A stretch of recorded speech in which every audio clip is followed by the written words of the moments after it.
ঠিক আছে। কয়েকদিন লাগাতার বৃষ্টি এবং ডিভিসি জল ছাড়ার কারণে বিভিন্ন দামোদর থেকে মণ্ডেশ্বরী নদীর জলস্তর বাড়ছে। আর গতকাল 9:30টার সময় আমি যেখানে দাঁড়িয়ে আছি একদম আমতার বিধানসভা কেন্দ্রের অন্তর্গত, এই যে দেখতে পাচ্ছেন আমার ঠিক বিপরীত দিকে ভাটোরা দ্বীপাঞ্চল, মূল ভূখণ্ডের সঙ্গে একদম যোগাযোগ ব্যবস্থা পুরোপুরি বিচ্ছিন্ন হয়েছে। একমাত্র এই প্রধান ভরসা হচ্ছে নৌকা। ঠিক কতটা অসুবিধার মধ্যে আছে দ্বীপাঞ্চলের মানুষ আজকের প্রতিবেদনে তুলে ধরব, দেখতে থাকুন পুরো প্রতিবেদন। কয়েকদিন একটানা বৃষ্টির জেরে এবং ডিভিসির ছাড়া জলে বিভিন্ন নদীর জলস্তর বাড়ছে। আর এই নদীর জলস্তর বাড়াতে বিভিন্ন জায়গায় অস্থায়ী বাঁশের সাঁকো ভেঙে যাওয়াতে অসুবিধার সম্মুখীন হচ্ছে নিত্যযাত্রীরা।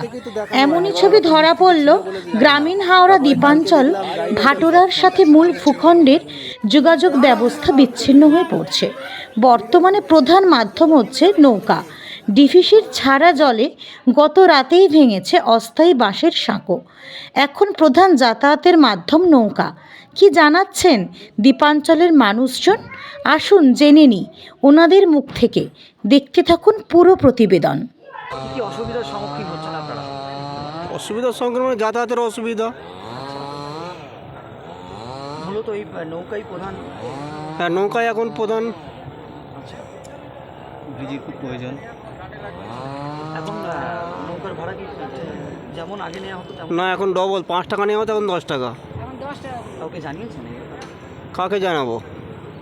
এখানে তো সিভিক ভলেন্টিয়ার আছে, যাতায়াত পারাত করাচ্ছে।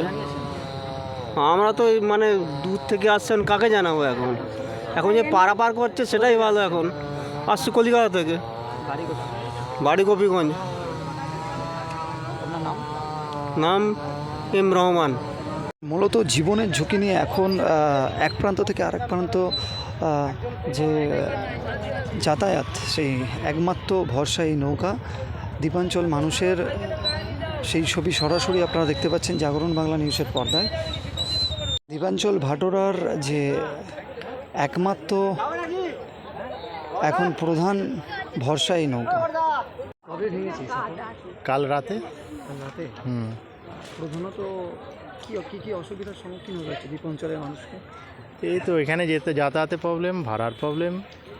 ভাড়ার প্রবলেম বলতে কত করে ভাড়া নেওয়া হচ্ছে এখন তো 10 টাকা করে নেওয়া হচ্ছে।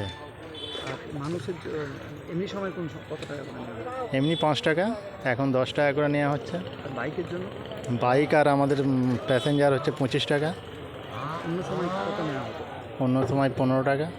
আপনারা কোনো জনপ্রতিনিধিকে জানিয়েছেন? জনপ্রতিনিধিদেরকে জানানো হয়েছে, হয়তো আমরা ঠিক জানি না। আমরা তো সাধারণ মানুষ, আমরা কি করে জানবো এইসব ব্যাপারগুলো? এই ব্যাপারে মানে এখন এই মুহূর্তে বেশি ভাড়া নেওয়া হচ্ছে, তাই তো? হ্যাঁ হ্যাঁ। আপনার নাম? আমার নাম জাভেদ মিয়াদাদ। কী হয়েছে বলুন? আমার একটা লোক আছে রানীহাটি মেয়ে, তো আমি এনাদিকে জিজ্ঞাসা করছি যে 6টার আগে কি বন্ধ হয়ে যাবে খেয়ে, না খেয়ে কী হবে?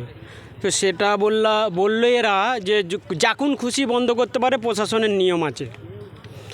ঠিক আছে, তো আমি বললাম তাহলে কি আমি আমার মেয়ের পরিবারকে কি ওখানে রেখে দিতে পারি, না আমি ওনাকে ডাকতে পারি? রানীহাটিতে আছে, যতক্ষণ সময় আছে সেই সময় পর্যন্ত কি খিয়া খোলা থাকবে?